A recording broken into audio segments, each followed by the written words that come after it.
It was 2:41 in the morning when I took the mountain road home. Rain hammered against my windshield. Then my headlights caught something in the distance. At first I thought it was a tree, but the shape moved. Someone was standing in the middle of the road, completely still. As I got closer, I saw her clearly. A woman in a long, soaked gray dress standing barefoot on the road. Her black hair covered her face, and in one hand she held an old lantern that glowed through the rain. I slammed on the brakes. The tires screamed across the wet asphalt, and my hands locked around the steering wheel. The car stopped only a few feet from her. I couldn't breathe. She didn't move away. Instead, she slowly raised her hand. I thought she was pointing at my car, but then I realized where she was pointing. She was pointing directly behind me. My heart started pounding. I turned around and looked into the back seat. Nothing.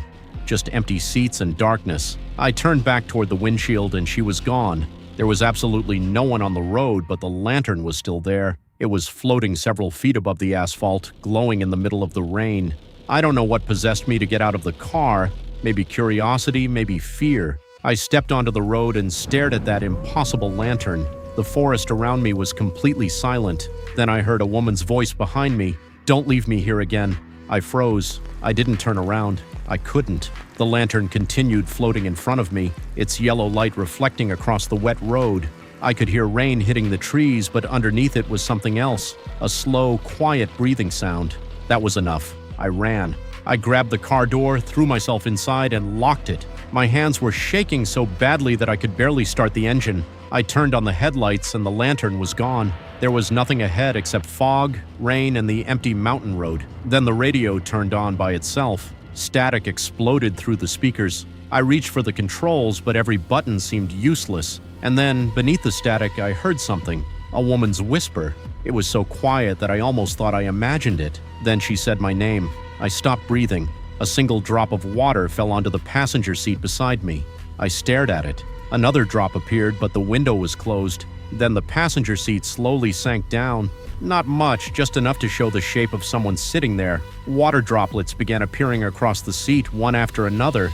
I couldn't see anyone, but someone was sitting beside me. I could feel the weight pressing into the seat. I could feel the car shifting slightly beneath the invisible presence, and I knew I wasn't alone anymore. Then I heard breathing beside my head.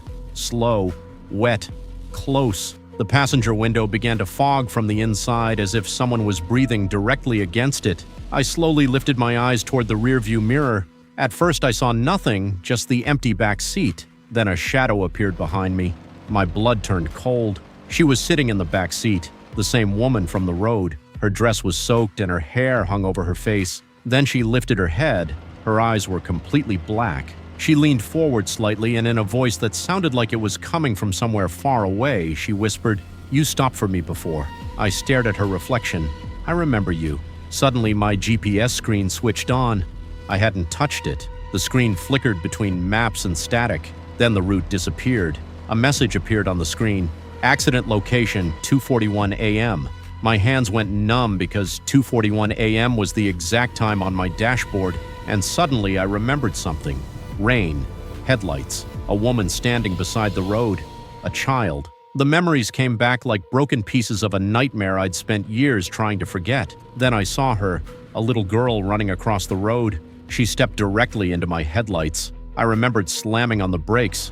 I remembered screaming, and then nothing. My eyes moved toward the rearview mirror. Something was hanging from it, an old photograph. I reached up and pulled it down. My stomach dropped. It was the same mountain road, the same car, and standing beside it was the woman, the exact woman sitting behind me, but the photograph looked old, very old.